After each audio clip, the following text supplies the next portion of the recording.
Hello everybody.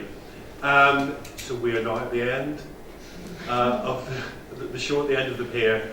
My name is John Patterson. I'm a GP from Oldham. The camera's on, although that shows I have no fear of that because my two big bosses are in the actual room, so what could go wrong?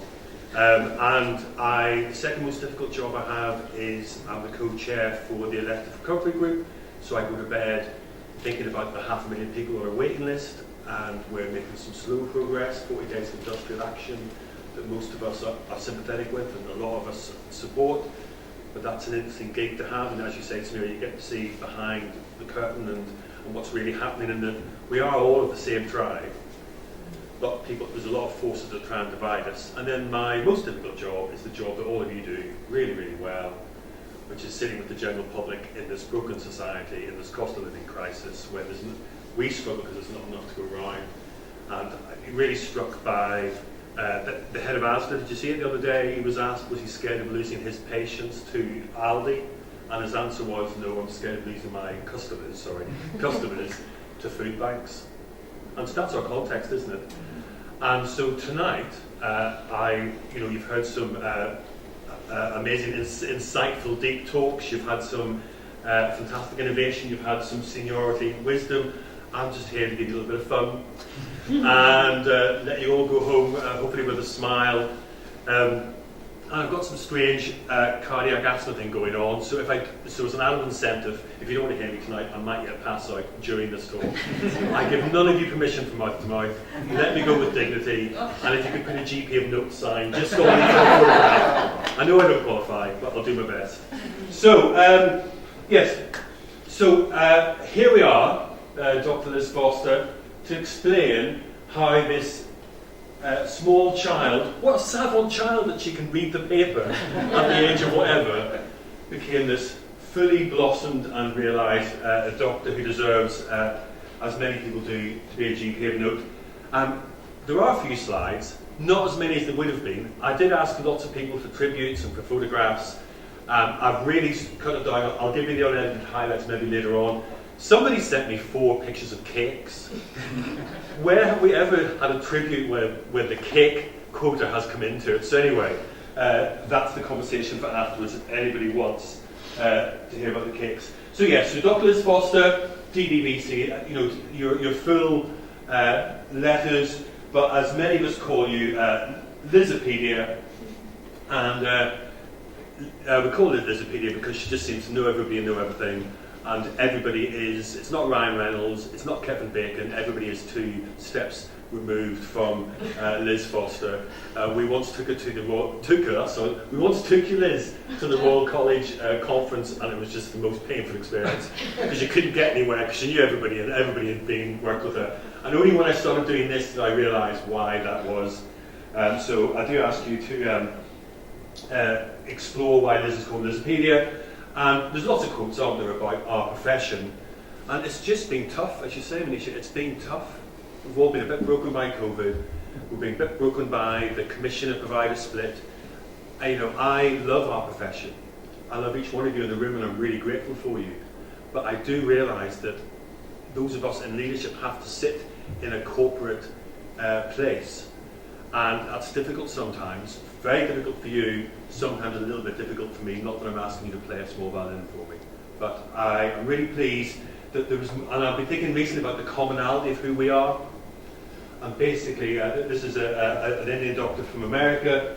I tell my doctors to never forget that we have the opportunity to do more good in one day than most people do in a month. And there, my friends, is our commonality. What a privilege. And the contact's not fair, there's things we can improve. When we were 20, we could complain about it, and now we're all old enough to do something about it. We realise how difficult it is, but we have this privilege that we have an opportunity. And Liz, for you, and for Tim, and for Jane, you have done immense amounts of good in days that some of us are still struggling to do in months. So, we meet the savant child, born in Bolton. Thankfully, you were obviously ahead of the time and were speaking English as you came out of the womb, so you moved quickly to Harrytown. You were educated in Harrytown High School. Now, I don't want to traumatise anybody about a difficult childhood, but I got this picture from an article about how, about get my words right, about excessive disciplining of school children in this convent school. So this is for you. This is obviously why you're able to cope with all the stresses of life. You know, nothing scares you because you were raised by nuns. This Savant child became a Savant teenager, and of course was the house captain, member of the Debate Society, and to no one's surprise, in the public speaking team. Basically, there's all tracks. Okay, there's all tracks, and I don't want to say at the start, I'm very happy for other people to heckle, but you cannot heckle or correct me for just 10 minutes in my life, Liz. Just let me have a go. Liz, at college, went to the LCM, London College of Music. What was her musical instrument? Let's just have some interaction before we go home. Who can guess Liz's musical instrument that she went to London for? Violin. Not bad, it was speech. She's the only person who went to the College of Music just to talk. Great, and did very well. Anyway, 47 years ago, I'm so sorry about this number, Liz, but I know you own it. 47 years ago, you entered medical school, Charing Cross, one of the more picturesque medical schools, I think. In London, the girl from Bolton, the girl from Harrytown, you know, and you were not intimidated. You made your way through medical school, and fair's fair. You know, you won a prize. You won a prize. That prize is still given out today. Sorry to sound incredulous. Still given out today in Year 5 of Charing Cross Medical School, now Imperial College, for the #1 student in paediatrics, ladies and gentlemen. #1 student in paediatrics in all of London. So thank you very much, Liz. Now that, however, wasn't the most interesting thing about your medical school career, because we've all been on an elective. And of course, only Elizabethia would do an elective like this. So this is elective, a picture of the young Elizabeth Foster, looking so glamorous. Who can guess where she's been, where she went for her elective? Any guesses? You literally have got a 1 in 260 chance. Hong Kong, I hear, correct at the back, yes. So, Liz went to Hong Kong and, of course, didn't do what the rest of us did, which is find a hotel or find some hospital accommodation. But poor Liz had to move in with all the army officers in the Hong Kong barracks. And again, we haven't got time tonight, but next time you see Liz, and if you don't want to ask about the cakes, Emma, do ask her about the stuff she got on with in the barracks. And there was lots of photographs of this era, because I threatened to Photoshop a photograph from this era. I just want to say, it's plain that colour television hasn't yet been invented. Somehow the glamorous, colourful 60s and 70s had missed Hong Kong, but these are colleagues. So, you came back, you qualified in London, and you just went on a hospital crawl. You just worked your way through, you know, some highs, some lows. John Radcliffe, Oxford, very impressive. I don't know whether you were chasing a dishy doctor or being chased by a dishy doctor, whether it was a tax. It was, you know, for tax reasons, but you certainly went through most of the hospitals that I've heard of, including some in Germany and Hong Kong. And what is amazing, as I was doing my research, is that Liz also, this isn't her main job, medicine's not Liz's main job. Here are some other things that Liz has done. In 1982, she joins a charity called the Hosanna House Children's Pilgrimage Trust. And so it's a Catholic charity that brings disadvantaged and disabled kids to Lourdes twice a year, over 1,000 kids. She's the medical officer for the Northwest, and they have these mad trips. And I've done some youth work in my life. I've not done this level of youth work, and I don't quite know how you have the time for it, but you've had lovely memories, and your colleagues send you the best wishes as well from the charity. Now, so far, so not unexpected, but here's her next thing. So, from 1977, Liz was part of the industrial military complex. So, you know, there we have Liz. You're taking the disabled children to Lourdes to see Our Lady, and then you're also part of the army. So, I believe it was more of a medicinal branch of the army. Is that right? However, Liz hung around, got chatting, stayed in the officers' mess, and achieved a rank. What rank did Liz achieve before she was? Before you voluntarily retired from the army, the military industrial complex? Major Liz. And as you'll see in a few seconds, that level of organisation has really paid off, and it's probably why I always do what you tell me. And having been in the military industrial complex for a long time, you were awarded the Territorial Decoration. I believe is the right thing. So,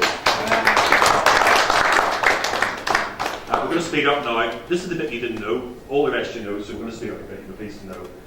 You began your GP career in 1992, said the notes, in Toddington, Middlesex, which I've done the research, in one of the most underdeprived areas of the country. I believe it's if 31,000 is the least deprived, it's 28,500. Still is today. So whatever has gone wrong with your life, as I go through the GP practices from 92 up to 2011 when you meet us, you eventually get more and more deprived, which just shows you the better the doctor you are, the tougher it gets. So we want the NHS, I think all of us in this room want the NHS to be best where it's needed most. Liz, you are the embodiment, along with your fellow award winners today, of going where it's toughest. And I personally want to thank you. Hope Citadel is a community trust. Laura and I have only really ever coached 2 people, and you're one of them. We just needed you, and you came at the right time with all the right knowledge and experience, and we're forever grateful. Obviously, Liz does more than just that. So 2002, you joined the LMC here. You came on Monday night to Ellen House and had the curry and made a very good contribution. You've been an appraiser, you've been involved in lots of study, you were a PCN lead. Any fad, you're on it. And the amazing thing is, you've done all these things with your life, but I know that your main priority is your family. And as we've seen, you come from good stock. Albeit Bolton, but you do come from good stock. Thankfully, we'll talk about Harrytown. You have raised these amazing kids. We're not saying you've got a favourite, but obviously only one of them's here tonight. So, Paul and John, just like me for saying that. And here's the thing that I find, this is the photograph of all the photographs that I found the most intimidating. That while she was in the army, doing the pilgrimages, doing all the education stuff, being a union rep, she still managed to make a Dalek costume for a girl. I'm literally just buying outfits for World Book Day the night beforehand. Is anybody else with me? So, yeah, thanks very much. So, family's really important to you, and as I said, you came and joined us in Oldham in 2011, and a bit like your favourite beverage of Earl Grey tea, like so many people in this room, you are best when the hot water turns on. You're best when the problems happen. And again, Laura and I and our colleagues here, I had lots of pictures of the Hope Citadel years, but I thought, we've got some people here to represent that instead. And we just about have our memories, although that short-term memory issue is kicking in. However, we have all been in a lot of hot water recently with this once-in-a-century pandemic, and Liz, it is to your credit and our gratitude that you stepped up. So here is Liz going to the streets of Glodick, getting people tested. Oldham knocked on 84,000 doors, had 51,000 conversations. Liz didn't have all of them, it just felt like she had all of them. And we were very grateful. With many people in this room, you met the challenge of the vaccination programme. You opened up some vaccination centres for us. And then in Oldham we have an intermediary care centre called Butler Green, and you became a central pillar of that work in Butler Green. This is you, probably in some scrubs that your some second cousin made, sister made. Okay, thank you very much. I wasn't quite sure about the legal. Everybody. It wasn't just the government that got in on the they got in on the scrub programme. I really regret doing that on camera now. However, Liz in some scrubs, and Butler Green, and after the pandemic sort of moved on, and of course it's now finished, the pandemic officially, you stayed on Butler Green as part of your main work. And the staff couldn't come tonight, but they were really keen to have this photograph shared with you. This was of your official retirement. You adopted them and they adopted you. Obviously, you've seen the army and the various things that Liz gets up to, so just by turning up, it was obvious that the next thing was going to happen, which is you got immortalised in oil. And so somebody felt that this was the best picture of you ever, and of all the pictures of you, that glamorous picture of you in Hong Kong, they said, I know which one we're going to paint. And so there you are in oil, Liz, and I believe that picture became part of a travelling display of COVID memories, still travelling the country. I can get you cheap tickets.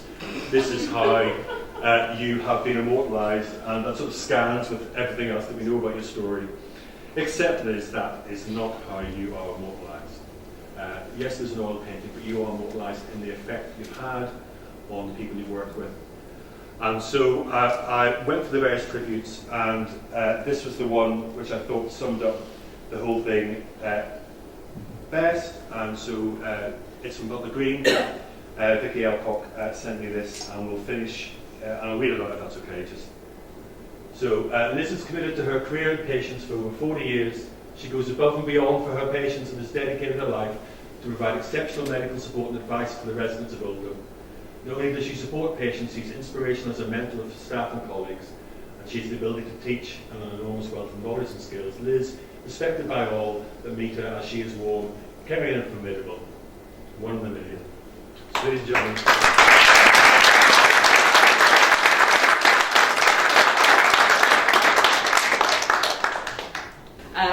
First of all, thank you very much, John.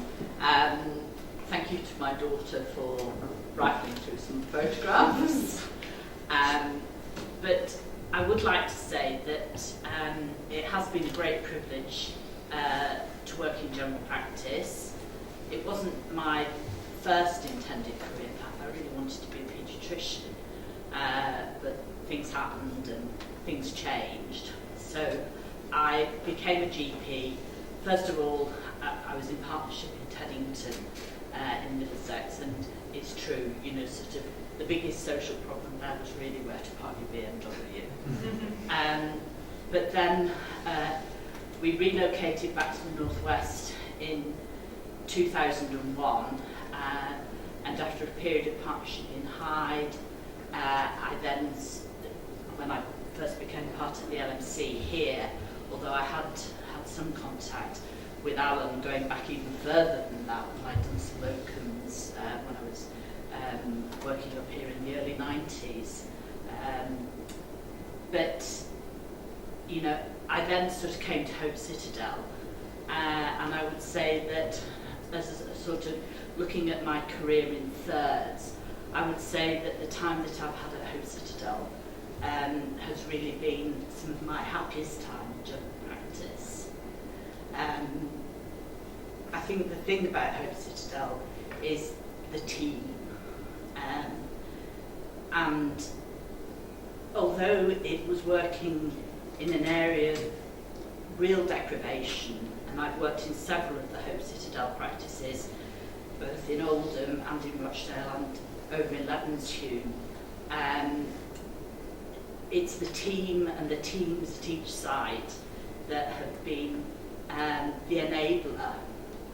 And one of the particular things that I think kept me going, because you know, I could have taken my pension at 60, I could have gone before the pandemic, was the work that we were doing. And I think particularly focused care was what kept me in general practice, because the fact that I had somebody to whom I could sort of share the load and responsibility of the most complex patients with, in a way that social prescribing is good, focused care is better. And I'd really like to sort of pay tribute to Lisa, who has always been my wing woman, and Vanessa, who's, you know, been in the past my practice manager, and to Gemma, who's always been a great support through shared health and focused care. But I'd just like to say thank you to everybody, and thanks to you, Amir, because I think the way that you've led the LMC, you've taken on the Greater Manchester role as well, has been absolutely fantastic. So thank you all.